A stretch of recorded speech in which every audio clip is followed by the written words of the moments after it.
Fragment 7, Furomaris. Fragment 7 led through famous works of literature.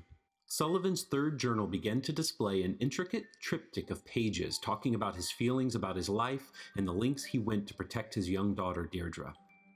Mixed in with this outpouring of thoughts and fears, however, were mysterious clues and a request to follow him to the first location. There were words crossed out several times only to be repeated and underlined. No rhyme or reason was readily apparent, but one clue was solved quickly. A single word written in red: study. It led the mountaineers to look into the very first Sherlock Holmes story, A Study in Scarlet. Using the clues in the story as reference, we were able to identify key words within the text that Sullivan clearly had meant for us to find. It took quite some time to figure out what to do with this information until a lucky post from Lauren talking about the readiness of Cagliostro's final performance and floor plan included the simple addition of a UTM location code.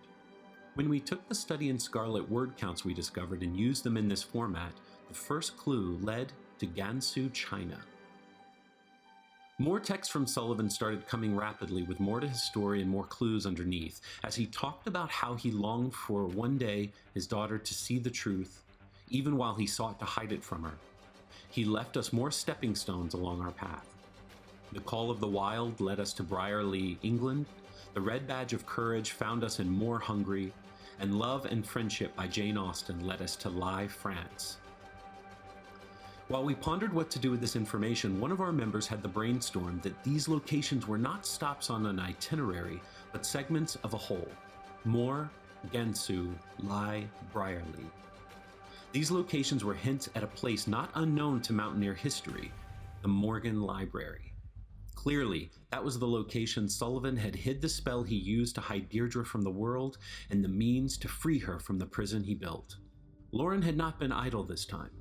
Desperate for some means to protect her mentor, the Cagliostro, from the imminent end of his life at the hands of those that pulled his strings, she also sought the means to shield Cagliostro from magic, as Sullivan had done for Deirdre.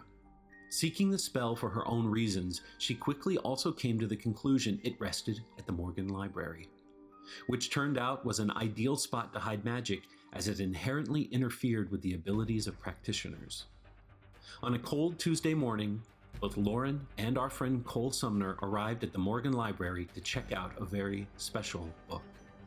We discovered one of the lost Ackerley Green tomes, 7 Cradle Songs, was the book we sought.